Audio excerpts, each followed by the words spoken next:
The April 2nd meeting of the Thousand Oaks Council on Aging is now being called to order. We will now stand for the Pledge of Allegiance if you're able to. Go ahead, lead us, Roberta. I pledge allegiance to the flag of the United States of America and to the republic for which it stands, one nation, under God, indivisible, with liberty and justice for all. Thank you. Francine, will you now take the roll, please? Absolutely. Commissioner Allen? Absent. Commissioner Fotheringham? Here. Commissioner Gorbach? Here. Commissioner Grimm? Present. Commissioner Healy? Here. Commissioner Kopaz? Here. Commissioner Loomis is absent. Commissioner Norkin? Here. Commissioner Shentes? Thank you. Thank you, Francine. And do want to send out a special note to our good friend and fellow Commissioner Lynn. He's under the weather, and just wish him the best in healing and bringing himself back here for us. Yeah. Good luck, Lynn. It's now time for public comments. We encourage members of our audience here as well as in television land to come in here and tell us what you're thinking about. There's some public comments to advertise either an activity that's going on that would be involving seniors, or just you have something that you want to have brought before the council's attention. Our first person is Cynthia Bankston. She's coming to us from a different age, so please welcome her. Commissioners, I'm Cynthia Bankson from the senior, is it not on? It has a green button. It's on, but I think a little bit closer. Goodness, so sorry. Is that better? Oh, yes. There, good afternoon. I'm Cynthia Bankson from the Senior Adult Center Commissioner at the Global Adult Community Center. I'm bringing to you another one in our series of History Comes Alive. This time, as you can tell, it does have something to do with the Victorian age. It has to do with Victorian clothing. It's an event called Victorian Clothing from the Outside In. Now, have you always wondered how many layers they really wore back in those days and exactly why they wore them? And for goodness sakes, how did they get them off and on? Well, this is an event that you will have lots of fun watching. We have two ladies who've written this performance, and they come to us from the Ojai area. We will have, and they're portraying these ladies, Mrs. Horace Swayze, played by Dorothea Phelan, and her maid, Phoebe, played by Joyce Nielsen. It's going to be on Sunday, May 4th at 2 o'clock in the afternoon. The tickets are only $5, and you can pick them up at the Global Adult Community Center at any time. If you happen not to get there in time for a ticket, you may show up the day of the event, and we will still provide you with a ticket and a place. This is a wonderful description of what Victorian clothing was all about, and Dorothea and Joyce then take off clothing very discreetly down to numerous layers, because there's at least 7 layers, if not more. We don't call it a strip tease, but it is taking off layers and revealing why they wore the various clothes in those particular days, why they had to be covered up to the beginning of their chin all the way down their arms. So please come and enjoy this with us. It should be a very fun day in our History Comes Alive series. Thank you very much. The date again, please? The date is Sunday, May 4th at 2 in the afternoon. Tickets at the Global Center. Gotcha. Okay, wonderful. Thank you. Sunday, May 4th. Very good. Our next speaker is someone who probably doesn't wear 7 layers of clothing very often, but she is energetic, and that's what she's come to talk to us about. Allison? You didn't know it was you, huh? I am feeling rather underdressed. This upcoming Friday is the Youth versus Experience Intergenerational Sports Expo. And you've been waiting a long time for it. It is here. I would love everybody to come see the youth under 14 and adults over 45 compete in soccer and swimming. This is going to take place at California Lutheran University. And the City of Thousand Oaks is sponsoring and promoting this sports exhibition as part of the 50th anniversary celebration. They have other sponsors as well. We have raffle prizes, and Francine's youth group will be there helping out. My great niece is coming into town from Reno just to attend. No, I'm kidding. She's coming into town, but she happens to be coming in just in time to help with this event. Do you have any questions? The timing? It is, details. It is at 4 o'clock, and you can come early, and it's over by the pool. So the parking would be close to the pool. And I'm assuming there will be signs to direct people. So, yes. Will the swimming event be first? I don't know which event will be first. Oh, okay, all right. Okay. The swimming is first, and the soccer will be second. So there will be games and just events, tables set up. So there's going to be definitely things to entertain you besides these two events. That's So right. it should be really fun. There are some other folks who are going to be there just to show, or just to be there, talking about different. Will it be primary senior or youth events that the folks at the booths will have, or is it sort of mixed up?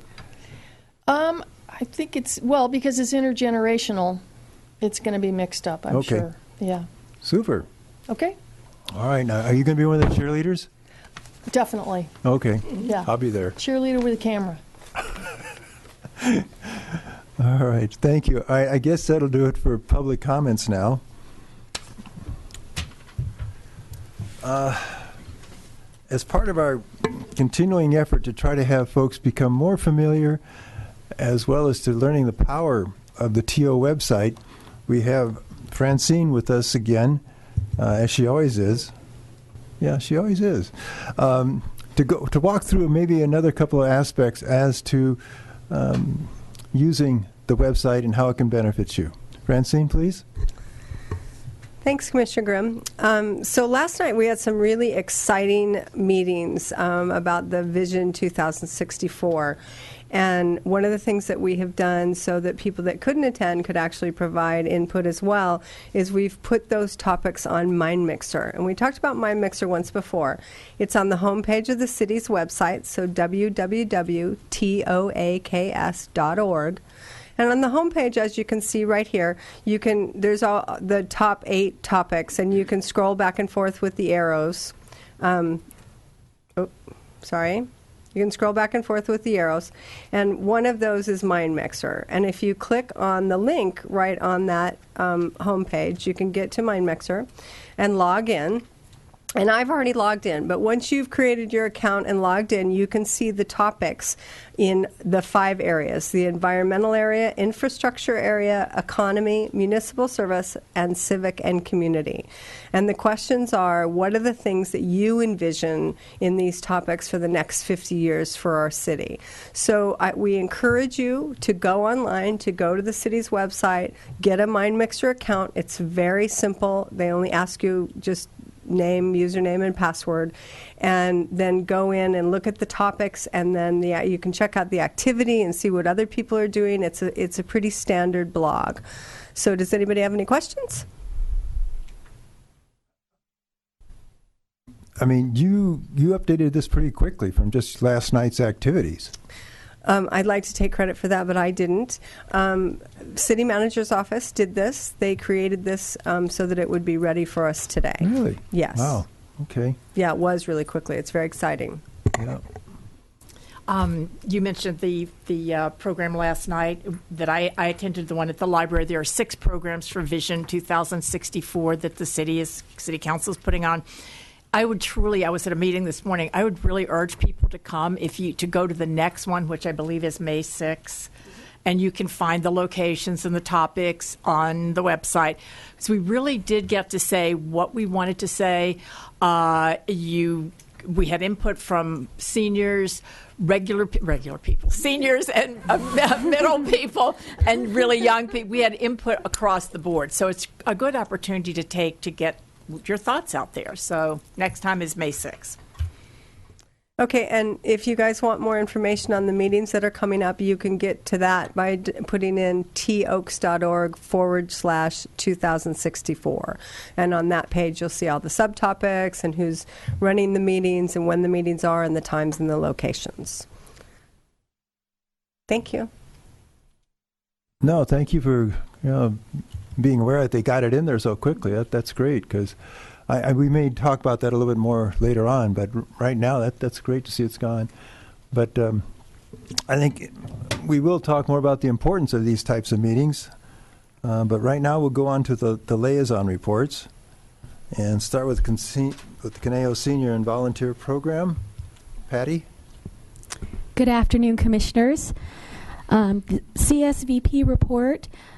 For all those procrastinators out there, reminder that the free income tax preparation program that is held at the Global Adult Community Center and Newbury Park Library will end April 11th. Friday, April 11th will be the last day to take advantage of that incredible program. The other thing that I wanted to introduce is CSVP will be having a fundraiser April 29th, Tuesday, 11 a.m. to 11 p.m. I put a flyer on your desk at the Lazy Dog Cafe. As you recall, with CSVP no longer having the federal funding that was available to them before in the past, they are trying to fundraise every way they can. And this is just one of the little small fundraisers that we're doing, but every little bit helps. So 15% of your total bill will go to CSVP. So we encourage anyone and everyone to go to the Lazy Dog Cafe on April 29th from 11 a.m. to 11 p.m. And you can take your dog, if you didn't know that. Special seating for doggies. So tell a friend. Any questions? All right, thank you, Patty. Now on the Global Adult Community Center, you want to take that one also then? Sure. Okay. Well, spring has sprung at the Global Adult Community Center. We are ready for spring, and with that, we are having a photo contest featured in our Gazette for April, and we are encouraging everyone of the seniors to bring us their favorite spring photo, and staff will take those photos, and the deadline is April 15th. We will look at those, we will judge those, and we will display those photos and announce winners in the month of April. The other thing I'd like to acknowledge is we will be showing The Great Gatsby April 23rd at the center, and it's free of charge. And we will be serving popcorn as always.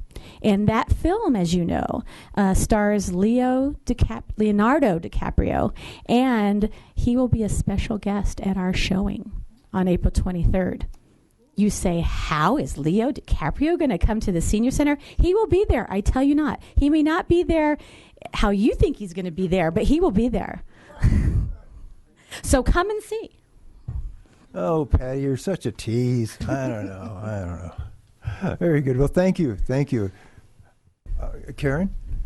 Patty, I have a question about the photo contest. Yes. So, do the photos have to be from within a specific time frame? Can you choose a photo that you took 35 years ago, or does it need to have been taken by someone who's currently a senior, and do you need them like a JPEG online or a hard copy, or Could we have more details, please? You can send them to us on a JPEG, or you can bring the actual photo in to the senior center. It's not limited to seniors, but of course we have our lovely seniors there, so we'd like them to participate. There really aren't any specific parameters on the photo. It's just bring your photo in however you have it. Thank you.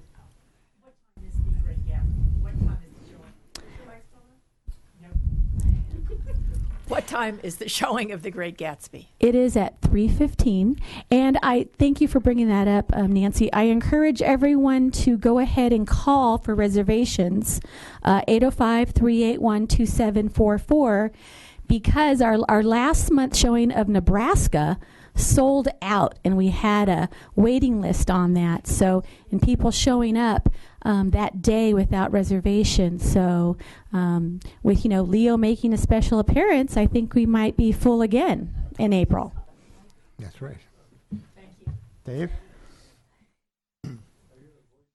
Way down here. I understand that the budget shortfall that CSVP suffered as a result of the loss of the federal funding comes to $56,000. It's not an insurmountable amount, and I think we could close it by supporting fundraisers such as the one Patty described.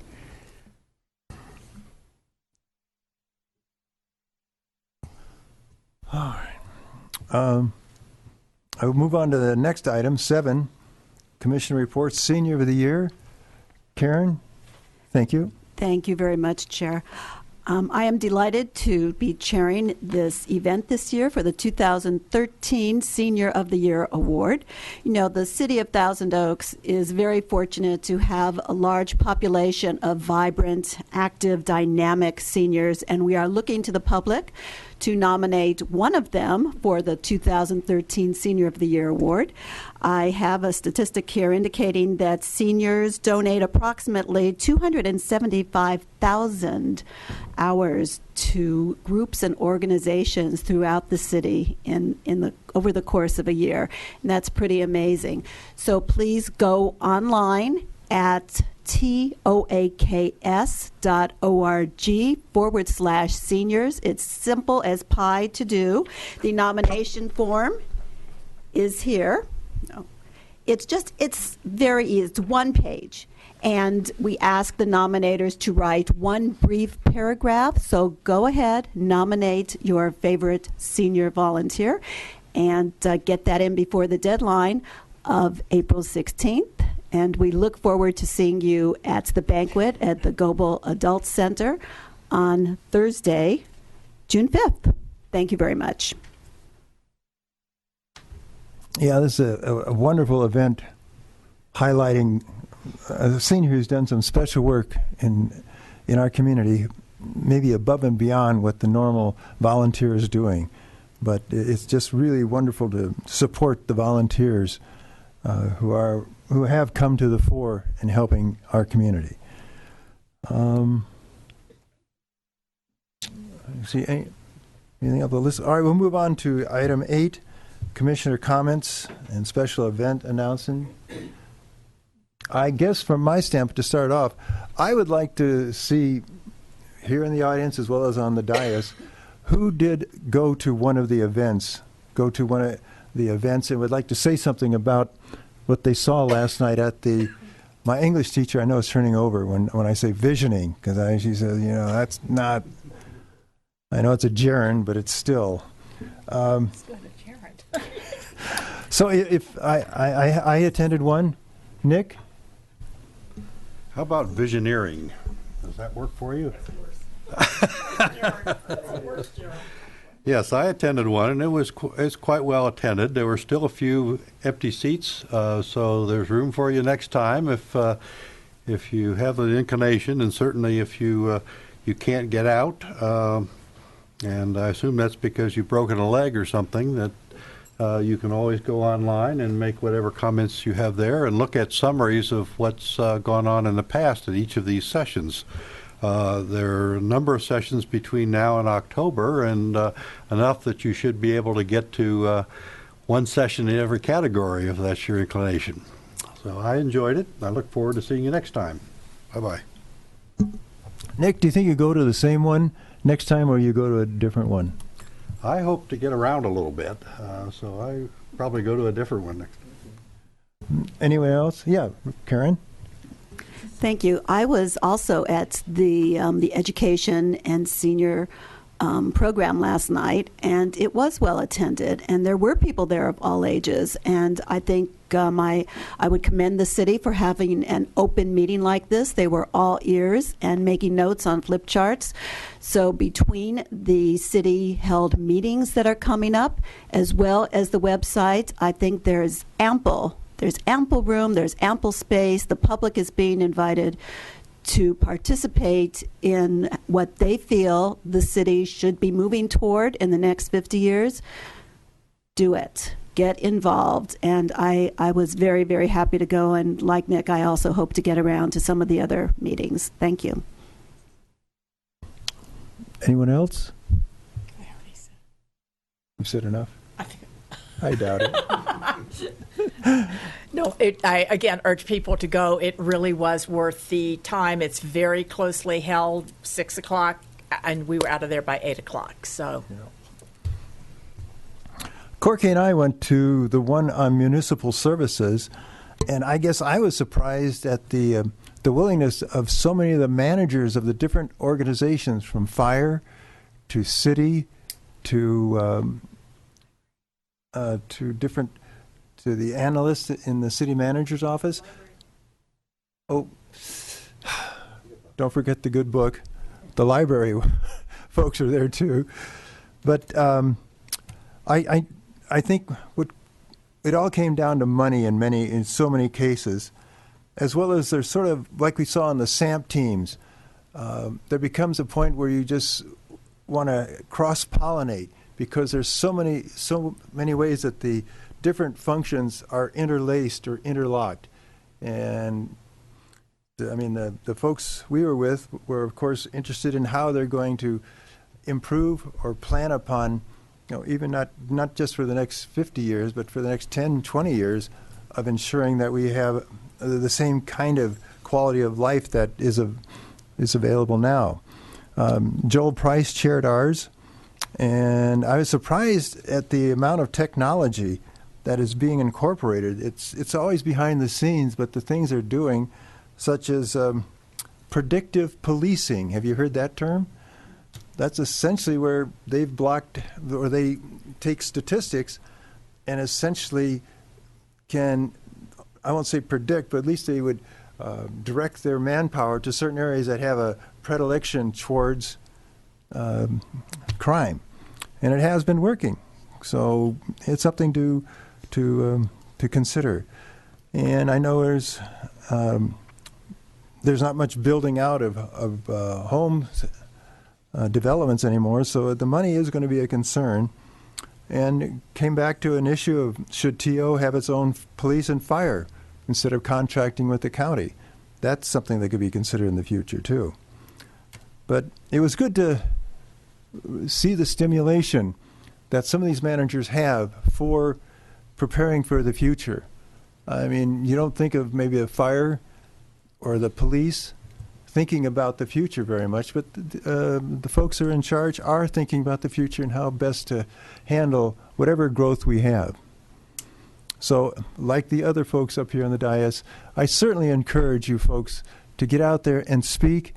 I mean, some of us may not be around beyond 50 years, but we know this is a wonderful community, and we'd like to perpetuate it if at all possible.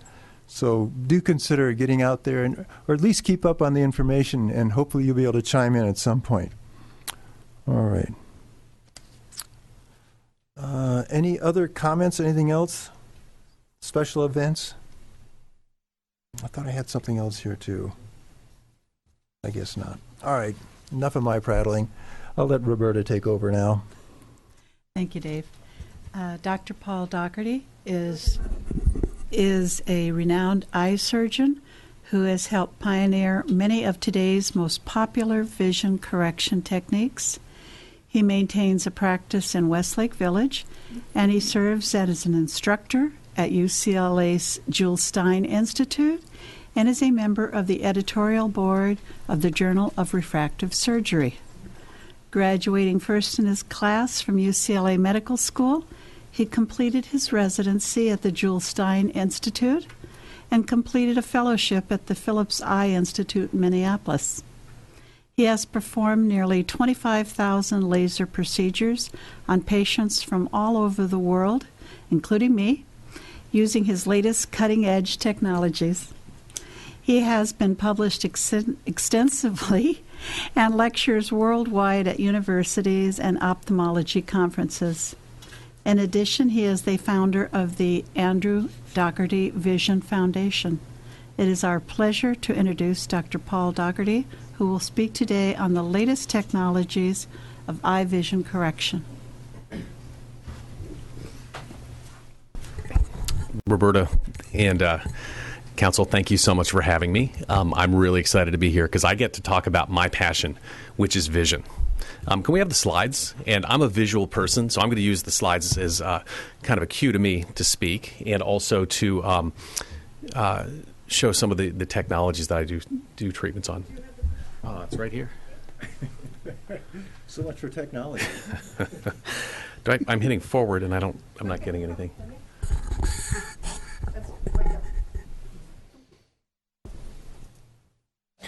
So, as Roberta mentioned, I am an ophthalmologist, and I specialize in vision correction surgery with both cataract surgery, lenses, and LASIK. I have practices in the Thousand Oaks section of Westlake, as well as Camarillo and Beverly Hills. I'd just like to ask a few questions to the audience. First of all, how many of you out there actually wear glasses and contact lenses? I see a lot of glasses and contact lenses out there. That's great. And how many of you have actually had some interest in the technologies that we have to get you out of glasses and contact lenses? Perfect. Well, you're in the right place because that's what I'm going to talk about today, which is advances in vision correction surgery using both lasers and lenses. Now, I'm not here to teach you how to be a vision correction surgeon. There's tons of technology out there, and many of these technologies I either use or have helped develop. Really what I'm trying to emphasize to you is that if you wear glasses or contact lenses, there is a treatment that we can perform on you that can decrease or eliminate your dependence on glasses and contact lenses. And the other thing I want to emphasize is that in general, these surgeries are less risk than contact lenses. And we'll talk about that. I've taken people's eyes out of their heads for contact lens-related infections. I've done 30,000 surgeries. I've never lost an eye from vision correction surgery.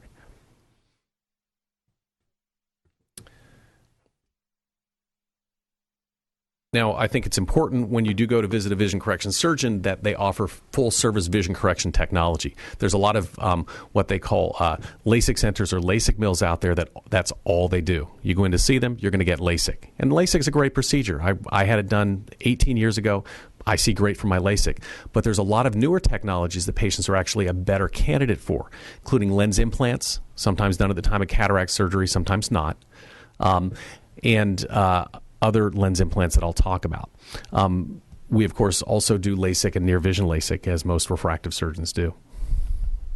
Let's talk for a minute about my eyes. Okay, I know Roberta's looking at me through eyes that I've operated on. I'm looking at you through eyes that I had operated on in January of 1997. I believe I was the first ophthalmologist in the United States to have LASIK on my own eyes. And it was back in the day when my colleagues told me that I was crazy, that I would never see again. How could I have my eyes operated on when they were, quote, normal? Well, my eyes weren't normal. Okay, I was nearsighted in both eyes. I was about a -2 diopter, meaning low nearsightedness, but I wore glasses and contact lenses all the time. Okay, the problem is I was really active. I golf, I do water sports, I ski, I work out, I bike, and it's just not convenient to be wearing glasses and contact lenses when you do all those things. And my problem was that when I would put contact lenses in my eyes, within 20 minutes, my eyes would balloon up and start itching, and I have to take them out because of allergies. So I really needed an alternative. And unfortunately, the technology that was appropriate for me, LASIK, really didn't become available until I was about 33 years of age. I actually left the U.S. because, of course, in the U.S. we're behind the rest of the world from the standpoint of some of the vision correction technologies. And I had my LASIK done in Mexico by a very good friend in 1997. And since then, I've had essentially perfect distance vision. I've been better than 20/20. About 3 years ago, I started losing my reading ability. And I actually went back to my colleague in Mexico and I had him recut the right eye, and I did LASIK to bring the right eye in for a little bit of monovision. So it's one of the best decisions I personally ever made in my life. So I'm not just speaking to patients as a surgeon. I speak to patients as a patient myself, who my life has been transformed in a really positive way related to the treatment that I had. Now let's talk about my other, actually, what I feel is more important passion, which is my foundation that Roberta alluded to. And I'm really excited about my foundation. It's called the Andrew Doherty Vision Foundation, which I founded a few years back. And we gift homeless and wounded veterans here in the United States. We actually flew out a number of wounded soldiers from the Warrior Transition Facility in Fort Hood, Texas, a few years ago to gift them laser vision correction. We also help homeless, and we've had a number of trips around the world helping people with their vision. And I started this foundation a few years back in memory of my son who suddenly passed away a few years ago. And I credit my son with giving me my vision, which is helping people to correct their vision, both those who can afford it and those who can't. And that's really how this foundation started.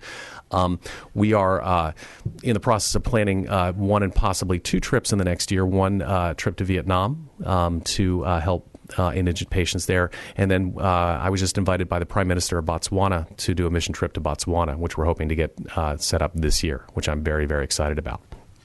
But let me talk for a moment about my last trip, which was to Port-au-Prince, Haiti, which, as you may or may not know, is the poorest country in the Western Hemisphere.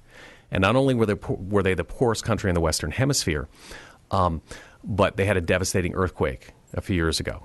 So they had nothing, and whatever they had was lost in this earthquake. And it's really descended into anarchy. Even though the previous president of the country stole a lot of money from the country and fled to France, since he's left, the earthquake hit, and trash isn't even picked up routinely. It's complete anarchy. And this is as evidenced by a picture of the gentleman guarding the front of the hospital where I operated, the Bernard Mebs Eye Hospital. There was this guy, and then there was another guy with an automatic weapon. And before anyone could get in the hospital, they had to pass through the gates. And as a surgeon there, a guest surgeon, we couldn't leave without armed guards because there's really not a lot of respect for human life in Haiti, and it was wild. It was an absolutely life-changing experience. They really have nothing there. The poverty and the chaos in that country is unbelievable. In the operating room there, and I was actually the first ophthalmologist to ever do surgery at Bernard Mebs, which is a trauma hospital. So we saw all the trauma. In fact, our quarters where we stayed were right next to the emergency room. So often we'd be called in to help out when they were treating someone who had just had a gunshot wound to the head or a knife sticking out of their chest. And it was an absolutely life-changing experience for all of my staff. I'd experienced those kinds of things in medical school, but my staff they came back as changed people, being very, very grateful for what they had. But we were lucky enough to go down there and help out a number of patients. And the way it worked is in the eye clinic, and it was really a new eye clinic, we had to clean out probably 5 or 6 million mosquitoes from the 2 rooms they gave us before we could actually get set up. And there was kind of an odd smell, and I couldn't really figure out what the smell was till the second or third day when we realized there was an open sewer right by the bench seating for the eye clinic. And I think in the days we were there, we saw about 250 patients. And unfortunately, of those 250 patients, about 210 of them, I had to tell them, you're blind, and literally blind. They would walk in and they couldn't see a thing. And there was nothing we could do. It was typically preventable causes of blindness, typically glaucoma. They had never had access to drops, or things like syphilitic retinopathy, where they had never been treated for syphilis, and they were blind, and there was nothing we could do. And it was one of the saddest. It was just so sad for me, patient after patient, to say, I wish I could help you. You're blind, and the horse is already out of the barn. On the bright side, we got to gift cataract surgery to about 40 completely blind, destitute patients who had absolutely no resources. And it was a life-changing experience both for them and for myself. Again, a lot of these patients were bussed in from around the country. We were told that they would be put up in a church, so they would have food and they would be sleeping in the church. The second day that we got back, the people who had been waiting to see us the day before were in exactly the same spot. They had not moved. Okay, they didn't want to lose their place in line. They didn't even get up to use the restroom. And we realized they hadn't eaten, they hadn't gotten anything to drink. We were able to find food and water for them. But it was absolutely positively wild, the experience we had there. And this is one of the patients that I took care of. And this is a guy, again, no one really has any resources there. This, he walked into the clinic with that walking stick, and those were his shoes. And obviously he couldn't really see his shoes to know kind of in what bad shape they were in, because he was completely blind. And the rule in Haiti is if you don't work, you don't eat. And I said, you know, how do you survive? And through a Creole translator. And he said, well, I washed the cars of the taxi station for many years. And when I became blind a while back, and I said, well, how long ago? He goes, I don't really remember. He didn't remember how long he had been blind. He said that the taxi drivers were nice enough to allow him to live in the taxi station, and they fed him because he had been so good to them for years. But that's how I walked in. I did his surgery. He sat up from the table. And he looked around, seeing for the first time in years, and this is him on the right, looked around, and in Creole, looked at me and said, you're tall, you're blue, and you're white.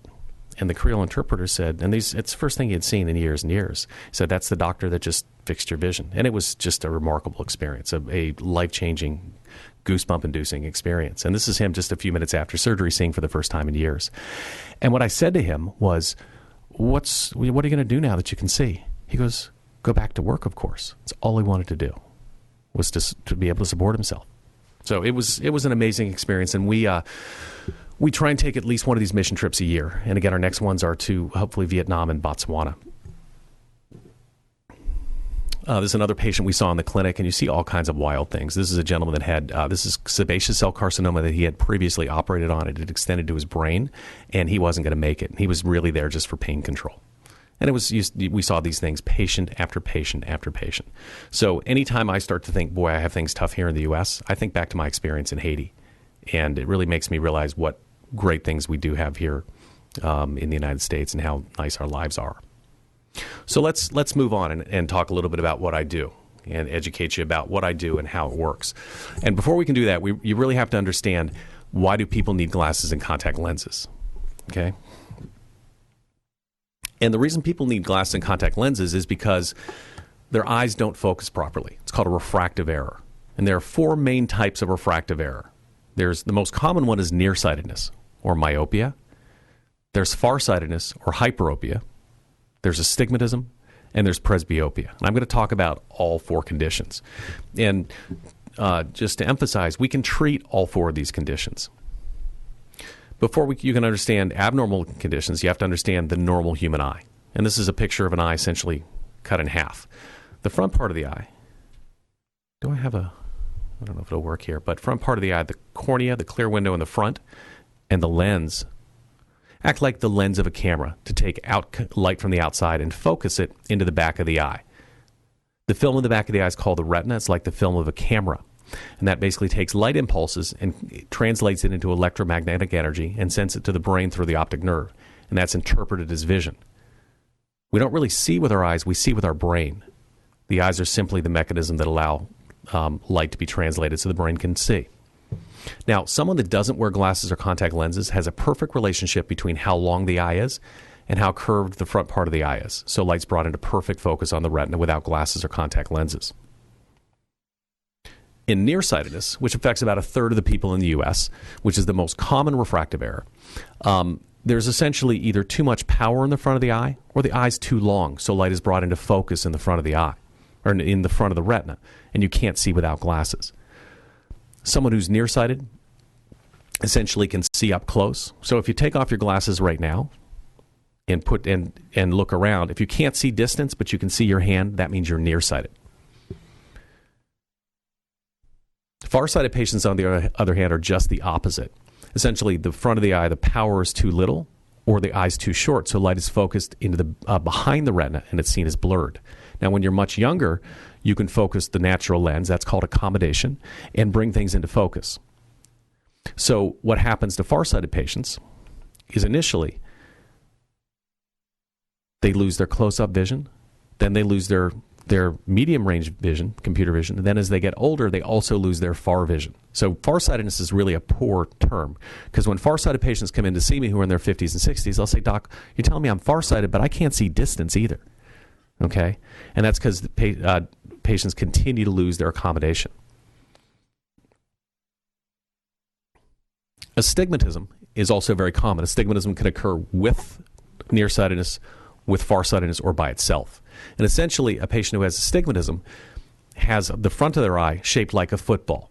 It's picture a football cut in half. It's very steep in one direction and is very flat in the other direction. So light is focused in 2 points, neither of which is in focus on the retina.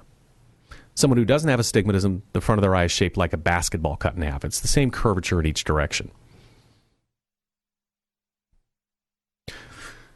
The next condition I want to talk about is presbyopia. Presbyopia is the age-related loss of zooming power, and this happens to every human being.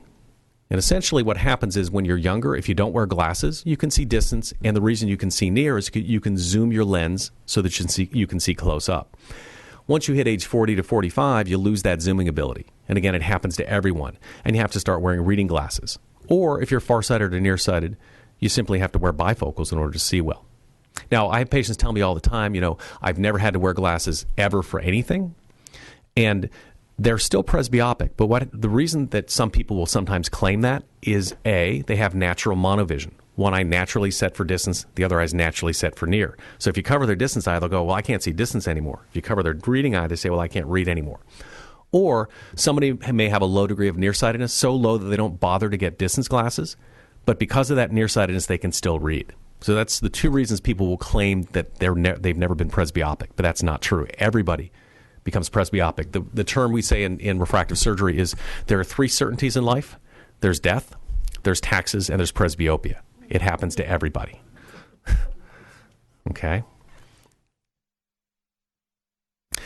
The last thing I want to talk about are cataracts. Okay? And cataracts, again, happen to every single human being. If you have 46 chromosomes and you're human, you're going to get a cataract if you live to be old enough. And a cataract is a cloudiness of the lens, which is located right here in the front part of the eye, behind the colored part of the eye. And it's a clouding of that lens, so nothing focuses sharply on the retina. So let's talk a little bit about requirements for vision correction surgery. The youngest patient I've ever operated on for vision correction is actually 7 years of age. We were on CBS Early Show. It was a patient who had very high nearsightedness in one eye. This little girl would have never seen had I not done an implantable lens for her. But typically, the youngest we do is 17 to 18, as long as the prescription's stable.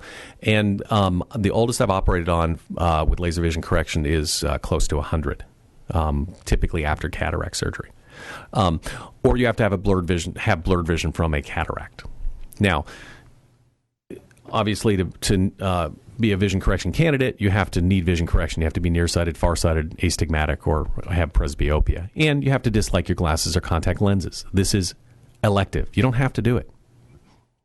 It's great not to see without glasses or contact lenses, but it's not required you do it. Now, when a patient comes in my office, the patient always says, usually they come in saying, well, I'm here for LASIK. And that may or may not be true, because there's a lot of different procedures out there. Okay, and again, I'm not here to make you a refractive surgeon. I'm here to tell you that we have technology to get you out of glasses. We do LASIK on nearsighted, farsighted, and astigmatic patients without cataract. There's a technology called the Visian implantable contact lens, which is for patients who want a sharper quality of vision of LASIK than LASIK, or who can't have LASIK. And then we do cataract with lens implant surgery for those who have cataracts or very high prescriptions over age 50. So I'm going to talk about each one of these treatments. Okay. The first one is LASIK, which represents about half of my practice. And it's an acronym for laser-assisted in situ keratomileusis, which is really a mouthful. Okay. I like to call it the flap and zap procedure. Okay. We lift a flap, and then we zap the eye with a laser. If you look at the license plate on my car, it says FLAP-ZAP. And a lot of people go, what does that mean? Well, it's what I do, is LASIK.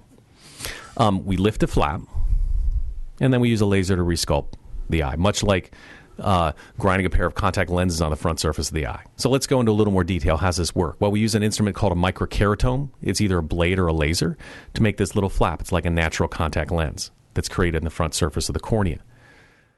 We lift the flap, and we use an excimer laser, which is a cool ultraviolet light laser, to sculpt the cornea, to change the shape. If you're nearsighted, we take tissue away in the center. If you're farsighted, we have to steepen your eye, so we take tissue away from the outside. This is the excimer laser, or one of the excimer lasers that I have that does the reshaping. These are very sophisticated machines that have been developed over the years, and they're so sophisticated that's a human hair.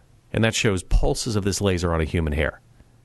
So it would take many, many, many pulses. We deal in microns, not millimeters, with this laser. It's extremely precise. And the beauty of the laser is that it's a photochemical reaction. It removes tissue without creating heat, because if it created heat, it would scar. And if you scarred, you wouldn't see. So again, after we do the laser ablation, we put the tissue or the flap back into place. Because the flap has the surface cells, within 4 to 6 hours, you can see. It's pretty amazing. You wake up the next day and you can see. You're driving back to the office, you're working. So again, we've reshaped the cornea and you can focus without glasses or contact lenses. Let's talk about the procedure. We do it right in the office. It's outpatient. You're in the office for about 2 hours. The treatment takes me about 3 minutes per eye, and we just use topical eye drops. You feel pressure but no pain, and you'll actually sit up from the table seeing better. It'll be blurry for 4 to 6 hours, but it's pretty remarkable. Now, everybody asks me, after surgery, am I going to have 20/20 vision? And the question I ask in my head is, do you have 20/20 vision now? And the answer is often no. Many people come in with their glasses or contact lenses. They're not corrected to 20/20. Somewhere between 20/20 and 20/40 is functional vision. You need to be 20/40 or better in order to pass a driver's test. And I can't tell you how many people come in with glasses where they're not 20/20. But be that as it may, the answer is, and this is statistics from the last paper that I published on an FDA study that I was involved in with some technology development, was we get about 90% of our patients with one shot 20/20 or better. And in this study, it's called topography-guided LASIK, just FDA approved. You'll be hearing a lot more about this. It's the most high-fidelity laser in the world that I was actively involved in developing, and just got it FDA approved. We get about half of our patients better than 20/20, supervision, which is pretty crazy. What are the risks of surgery? It's surgery. Well, what's the worst thing that can happen? Theoretically, loss of vision or loss of an eye. The statistic is 1 in a million. Again, I've never lost significant vision or lost an eye from LASIK. Compare that to a contact lens. The risk of a loss of vision or loss of an eye is 1 in 600,000, about twice the risk. This is safer than contact lenses. What are the side effects? Well, one of the things that patients can have are night vision problems. In a certain percentage, you get glare and halo at night. This is an example of both glare and halo. The good news is they tend to be more of a nuisance rather than incapacitating. You can still drive at night. They tend to get better with time. And with newer technologies, particularly the topography-guided treatment that was just approved, it actually is more likely to improve your night vision than reduce your night vision. The other issue is dry eye syndrome, and that's why I don't do LASIK on everyone. The good news is typically short-term and disappears, but in creating that flap, you're cutting across corneal nerves. So the reflex loop for tearing is inhibited. And so you can get dry eye after LASIK. It's more common in women, particularly women over 50, people with thyroid disease, autoimmune disease. We can certainly treat it with artificial tears and a drop called Restasis. And you've probably seen Restasis advertised on television. It's the only FDA-approved drop for the treatment of the underlying cause of dry eye. So it's treatable, but if somebody comes in with significant dry eye, chances are I'm not going to be doing LASIK on them. Less experienced surgeons often will, and that's when you run into problems. So LASIK is a great procedure. It's fast, it's safe, it's accurate, and it's extremely high patient satisfaction, myself included. It was great for me. I was the right patient. We also have near vision LASIK to treat presbyopia. And essentially, it's a procedure for patients over 40 where we do LASIK in one of the eyes to steepen up the eye to give patients better reading. And we create a situation called monovision, where one eye's distant and one eye's near. The main downside is that that you'll lose distance in the reading eye.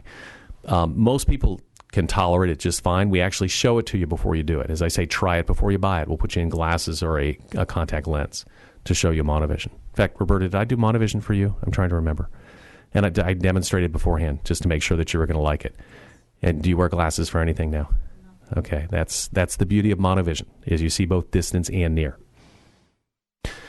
Now, there's a newer procedure that I've been actively involved in developing called the implantable contact lens, or the Visian ICL. In fact, I was just testifying in front of the FDA, a panel much like this a couple of weeks ago regarding the astigmatism version of this lens that we started the study 12 years ago. We finally got a favorable vote despite the objections of the FDA.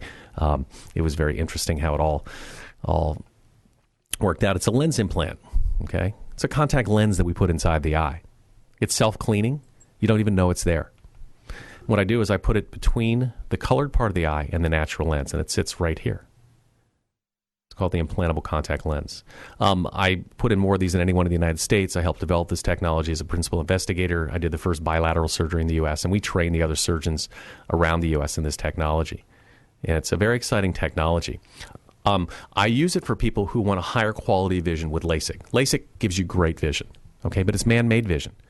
If we're altering the shape of the eye permanently, we're taking something away. With the ICL, we're leaving you with a natural cornea, natural corneal shape. If you think about the beauty of a man-made lake versus a natural lake, the natural lake's more beautiful.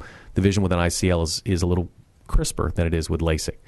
We typically reserve this for patients with higher levels of nearsightedness, moderate and high nearsightedness, because patients don't do as well with LASIK, or patients that have abnormal findings on their exam, thin corneas or abnormally shaped corneas.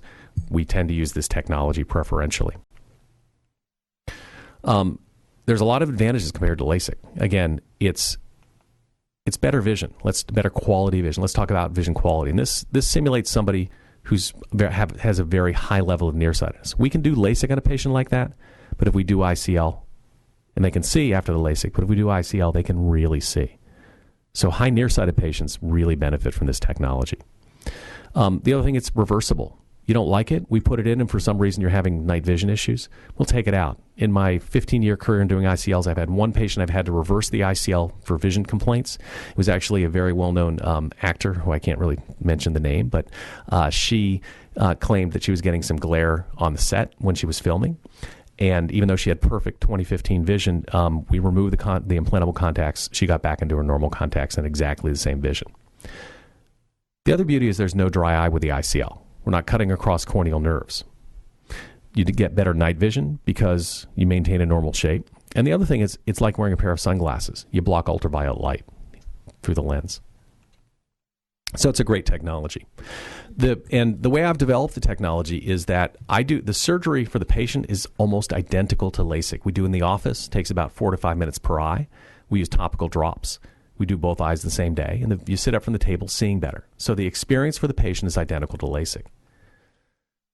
People also ask, am I going to see 20/20? Well, the answer is yes. In the last study we did, about 83% get 20/20 or better with one shot, and this included patients with extremely high levels of nearsightedness who couldn't have LASIK. So in summary, ICL is a great procedure for patients who can't have LASIK or those who could potentially have LASIK but just want to have a higher quality of vision.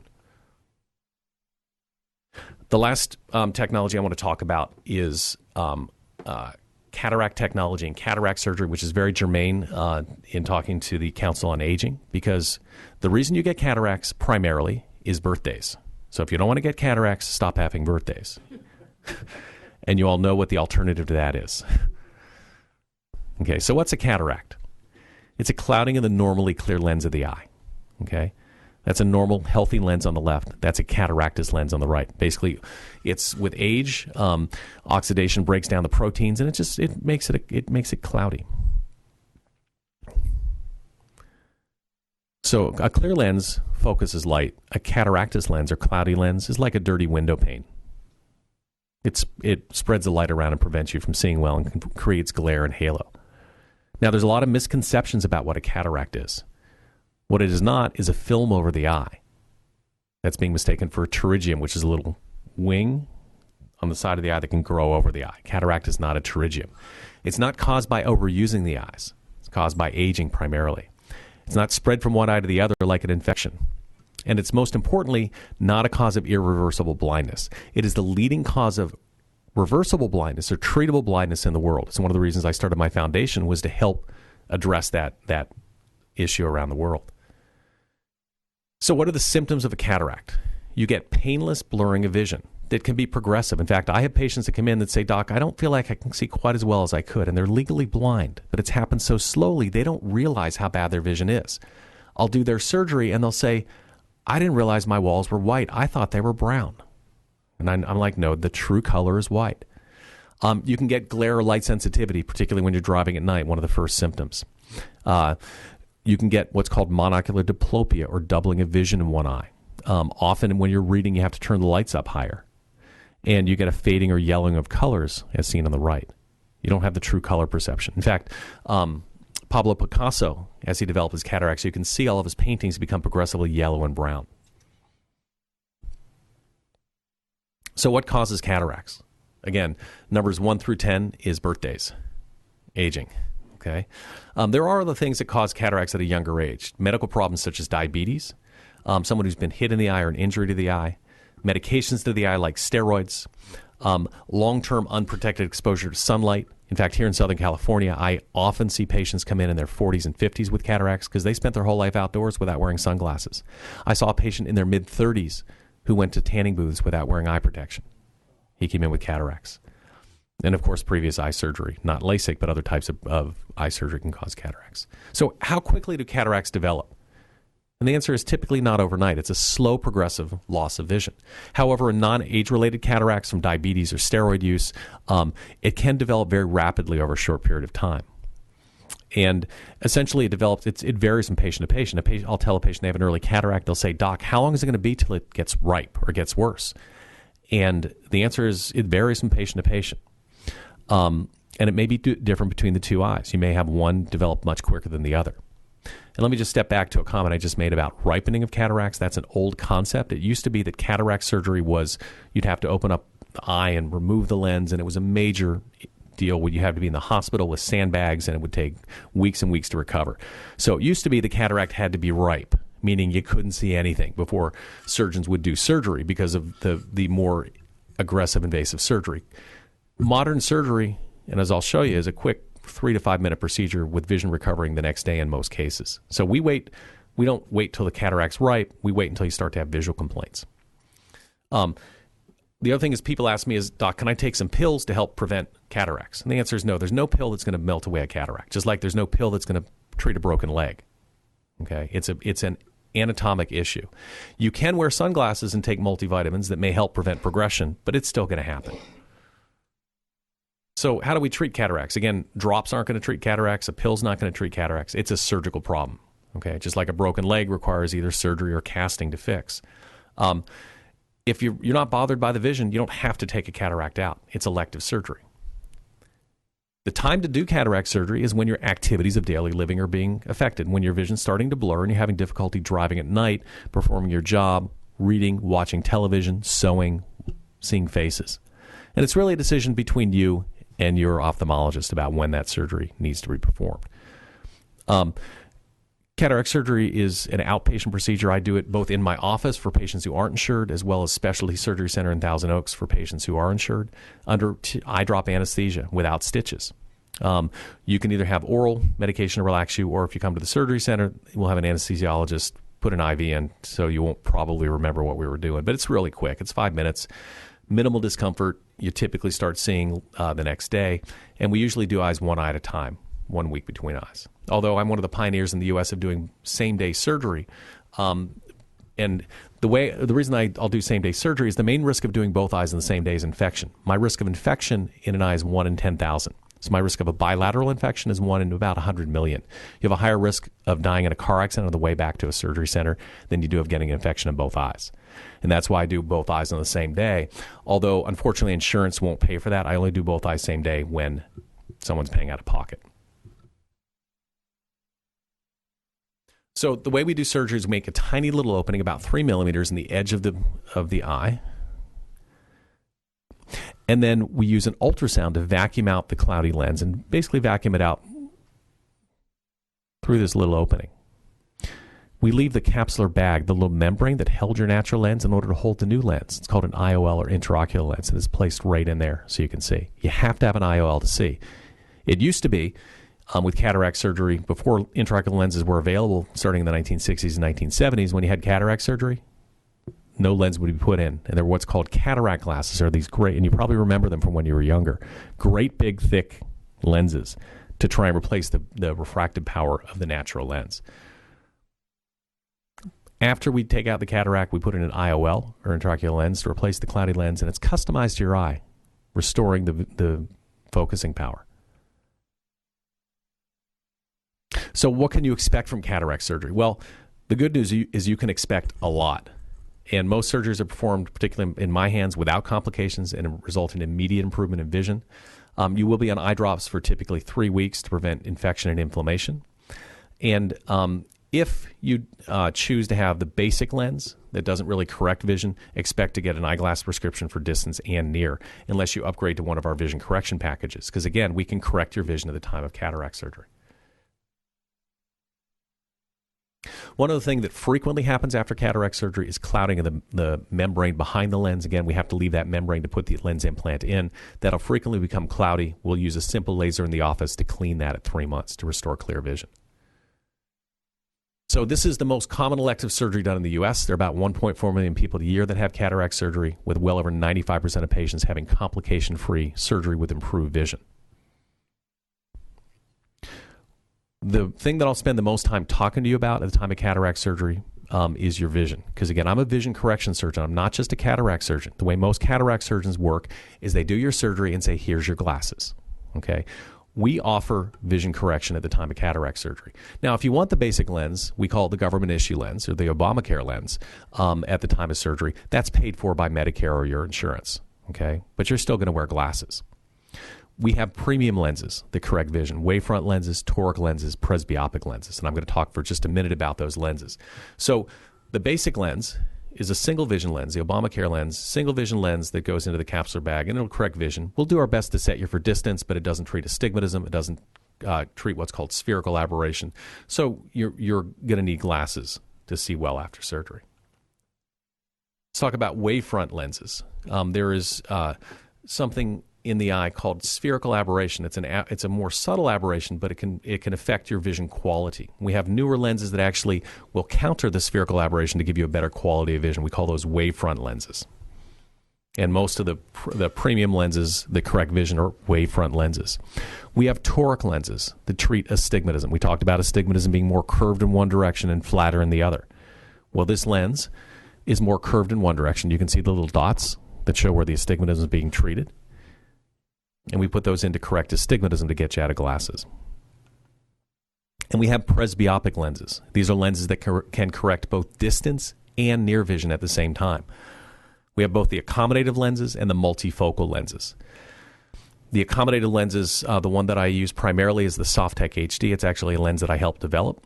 And then there's the Crystal lens. That's the FDA. That's the one that's actually labeled by the FDA for accommodation. However, I think the Softek HD actually works better. I don't really use the Crystal lens anymore. These work by the eye muscle shifting the lens to improve the zooming power, just like your natural lens. And then there's the multifocal lenses, the Tecnis and the Restore, and they work by splitting light into distance and near. So you don't have to wear glasses for distance or near. Let's talk for a minute about the accommodative lens. And just to show you how it works, you try and read. Let's see if we can get this to work. The muscle contracts. The increased vitreous pressure, the lens moves forward and distorts to increase depth of focus. That's how the accommodative lenses work. The one I use is the Softek HD. And I use this lens for patients that want the best quality distance vision and want to get some depth of focus to get computer, but are okay with reading glasses. The only way these accommodative lenses really work to get you out of glasses completely is a little bit of monovision, like I did for you, Roberta. If somebody wants to get out of reading glasses, my preferred way of doing that is the Softek HD with a little bit of monovision to get them out of glasses completely, because it offers a better vision quality than the multifocals that I'm going to talk about in just a minute. The multifocal lenses work by splitting light into distance and near, so the quality is not quite as good. It's good, but not as good as the accommodative lenses. Let's talk about the multifocal lenses. So again, these lenses are really good at getting people out of glasses for distance and near, and they work with these lenses have rings in them. You can see the rings here in the Restore and the rings here in the Tecnis. And these rings actually split light. So half of the available light is for distance and half of the available light is for near. And it's a very odd concept, but it works. So you can see, you look in the distance and you see distance and you go to read and you can read. Now, there's two types of lenses. The Tecnis is the one I use primarily. It's good reading in all lighting conditions because the rings go the whole way out to the outside of the lens. So when the pupil dilates, you can still read. The downside of this lens is that the reading point's closer, typically 14 to 18 inches, so computer may not be as good. The Restore, on the other hand, has the rings in the center, but it's set a little further out, so you get a little better computer. The problem is when your pupil dilates at night, you can't read as well. You go into a restaurant, you may not be able to read as well. But they both work well. Now, I won't put multifocal lenses in people that have certain occupations and certain medical conditions, if you do tons of, because let's back up here for a second. The other big downside to the multifocals is because of these rings, you'll see a ring at night. You'll see a ring around lights at night. Okay? And for most people, it's like no big deal. I can still see. It's there, but I can read. So it's great. But if you do lots of night driving, I won't put in a multifocal. And anybody that has loss of contrast, either from the cornea or the retina, because these lenses don't give perfect contrast, I avoid people with previous corneal surgery like LASIK and people that have retinal issues. So in summary, current vision correction surgeries allow anyone who wears glasses or contact lenses to see better without them. It also allows us to treat cataracts. I use LASIK for most people under age 50, near vision LASIK for those who need reading vision under age 50, the ICL for poor LASIK candidates without a cataract, and then IOLs for anybody over age 50 with a high prescription or who has cataract. So we have something for everybody. Let's talk for a minute about costs. The good news is if you have cataracts, Medicare or your private insurance will pay for cataract surgery and the basic lens. But if you want LASIK or a premium IOL to get out of glasses, there is an out-of-pocket expense. And the cost really varies based on the procedure, and the technology really starts, and this should say about $1,000 an eye, depending on the technology.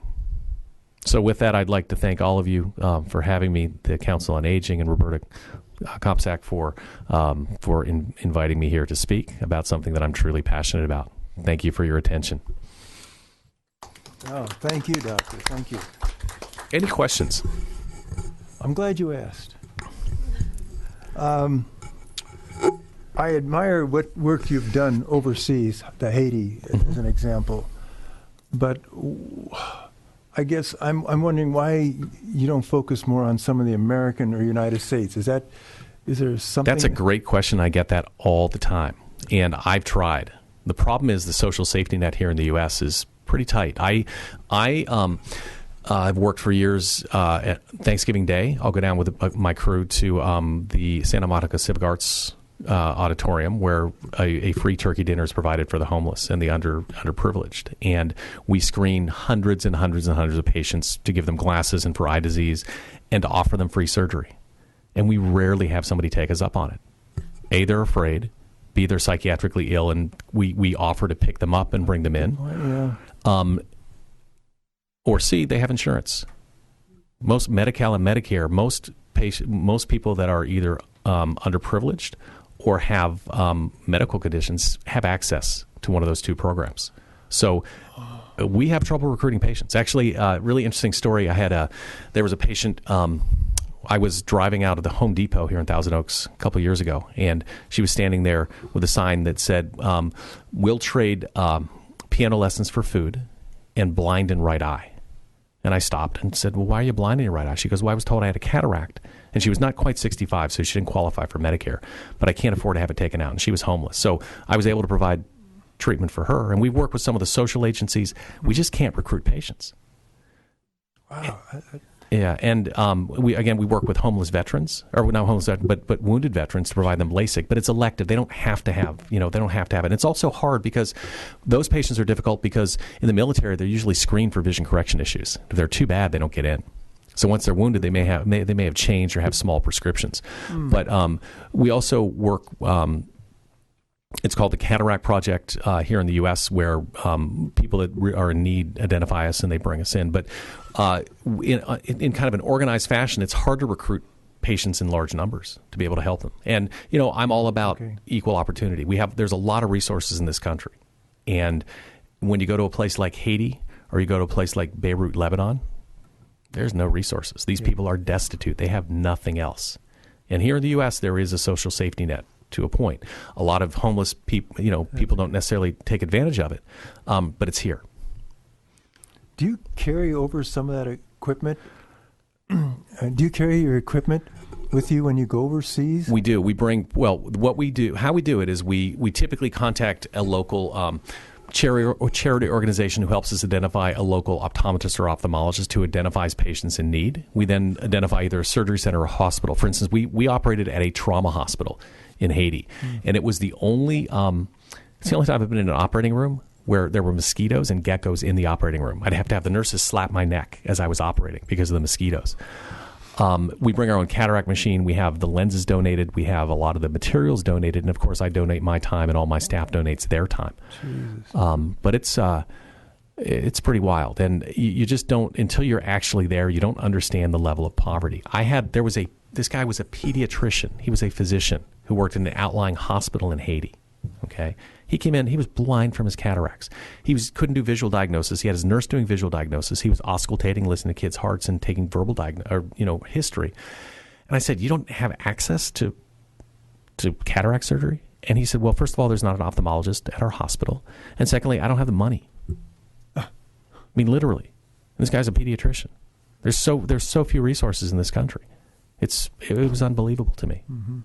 Mm-hmm. Absolutely unbelievable. Yes. Yeah, Oh. I'm sorry, Karen. Sure. Okay, first of all, Doctor, thank you for a terrific presentation. Really, really enjoyed that a lot. And thank you for your work that you do with your foundation and for people in need around the world.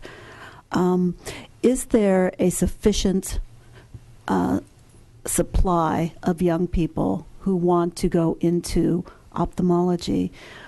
You hear people who want to become doctors, but you don't hear a lot about people who really want to specialize in medical eye care. Well, let's talk about that. There's 15,000 of us in the U.S. We're one of the smaller specialties, but we're known as the Prince of Specialty. It's the most difficult specialty to get in medical school because there's so many people that want to be ophthalmologists that can't be because they don't have the grades. And really, there was an oversupply of ophthalmologists in my first 20 years of practice based on how the baby boomers are aging. There will now be an undersupply of ophthalmologists. And some of the programs are, I think, increasing their numbers of residents. But there's not, in the U.S., there's certainly not a huge undersupply. Internationally, there's an undersupply of all kinds of physicians. But ophthalmology is a very small specialty. But, I can see a lot of patients and do a lot of surgery very quickly. So there's plenty of people that want to become ophthalmologists. And I would recommend it, if my child wanted to be an ophthalmologist. I feel like the luckiest man in the world. This is what I get to do for a living. I would strongly encourage it. Yes. Thank you very much for the presentation. I'm glad for the update. I was really behind in my understanding of the technology. Cataracts seem to be sort of a progressive disease, and I've been told I have like an increased density in the lens, which will develop into something to be operable in 10 or 15 years. Is there some point at which it becomes a cataract? What's the definition of a cataract? Well, that's old thinking. Okay. Here, a cataract is any opacity of the lens. And if you're over age 50, myself included, I'll guarantee you have an opacity of the lens. By definition, you have a cataract. The time to take it out is if you're bothered by your vision in any way. If you feel like your vision isn't what it used to be, something you should think about considering. Non-surgeons will often just kind of, here's your new glasses, and not necessarily recommend surgery. But as a surgeon, I know the benefits, the low risk and the benefits of this treatment. And if you're bothered, it's time to think about it.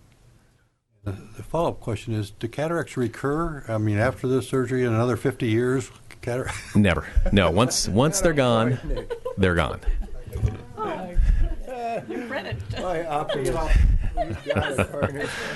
Let me just mention as well, and I think if there are any questions that you have or viewers have, and I'm always happy to talk to patients individually. You can get a hold of me at my office in Westlake Village, 805-987-5300. We're always available to do consultations either for vision correction or for cataract surgery for people that have questions that didn't get answered today.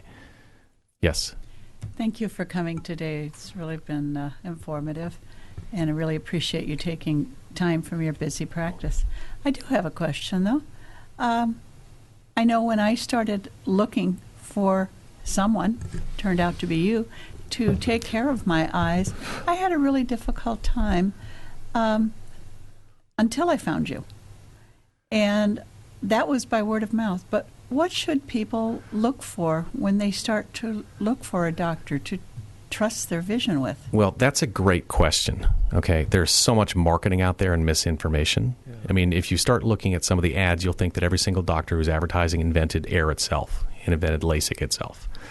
And it's very, very difficult. And what I find in medicine, unfortunately, is in order to really cut through a lot of the marketing is if I want to find a dermatologist, I call my dermatologist friend and say, who's good? But let me give you some general guidelines, at least about vision correction surgery, which is what I do. You want someone who's fellowship trained, okay? And a lot of people will kind of hide that. And let me explain what fellowship training is versus just after medical school, we do an internship, which is a general year. I did internal medicine for a year. Then you do a 3-year ophthalmology residency. Most practicing ophthalmologists do a residency and they're in practice. And they'll take a weekend course learning how to do LASIK, or they'll take a weekend course learning how to do the ICL. And I teach those courses. There is an additional year of training called a fellowship, which is an optional year. And I was a fellowship trained by the doctor who brought LASIK to the U.S. To me, it was important that if I was going to be doing this surgery, that I learned it the right way. So fellowship training, I think, is very important. I also think that experience is important. And again, you have to kind of separate the wheat from the chaff. People will say they've done 10,000 procedures. Well, were those cataract surgeries? Were those LASIK surgeries? Were those punctal plugs for dry eyes? You really have to ask a lot of questions. And so it can be somewhat difficult in medicine. And you want to ask around. Ask your primary doctor. Ask your optometrist who the most qualified person is. I also recommend do go online, go to the website. On our website, we try to be as educational as possible. We also talk about all the technologies that we have. My website also is the other thing that you can look for, and a lot of patients don't do this, is ask the doctor for their resume, their curriculum vitae. And you'll kind of see whether they do this for a living or whether they kind of dabble in this. But it's difficult. Any other thoughts, folks? Well, thank you, Doctor. I mean, I'm more and more amazed with your capabilities, and I just wish you the best in your foundation, the best in the future. Dave, thanks. Thank you so much. I really appreciate being here. And if you want to learn more about my foundation, I had the website in the video, and we do a lot of we started to do a lot of fundraisers in order to really move the foundation forward, so we can involve other doctors and start to help expand the range of services that we provide. Sure enough. Great. Thank you so much. Good luck. All right. I guess we'll probably knock this head in the session, but not until we've gone over what we've learned today. All right. A couple of things. Coming up early May, and I've forgotten the date, we have the Victoria Clothing, the 4th of May, very early in the May, 4th of May. So if you want to see how the layers come off, drop by for a quick Sunday afternoon. Intergenerational activity coming up not too far away, just this coming Friday. It's not it's not shirts against skins or anything like that. It's the young versus the not so young. So keep that in mind too for your activities. As Karen brought out, we need applications for the Senior of the Year. So if you have someone in mind, if you know of someone who's deserving because of all the work they've done for the seniors, please enter their name. I would like to remind you folks to learn more about what we're calling visioning for 50 years. If you can't attend, please look on some of the electronic sites, the medias, to find out what it is. And because there'll be sessions throughout the next 6 months or so showing different kinds of aspects of life here in the canal, which I think you should learn more about. And since it was so apropos that we were talking about visioning, that we had Dr. Doherty here, so Doherty. And the foundation that he has, just keep your ears and eyes open for maybe supporting him if you see fit. All right, Kang, enough said? Enough said. The meeting of the Council on Aging for April 2nd is finished. Thanks for joining us. Thank you.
Tired of high gas prices? Thousand Oaks Transit is here to help you. We operate Monday through Friday, serving Thousand Oaks, Newbury Park, and the Westlake area. Save big money and give TOT a ride. Thousand Oaks Transit. We're going places.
Preventing thefts and burglaries from vehicles can be as simple as removing the valuables from your car and locking the door.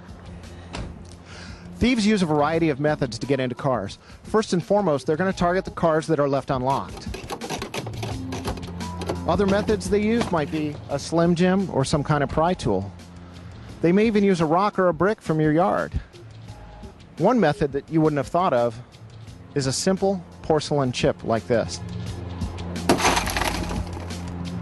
Best way to avoid being a victim of this kind of crime: lock your car, but also remove the valuables before you go inside. For more information, contact our Crime Prevention Bureau at the Thousand Oaks Police Department. Thank you.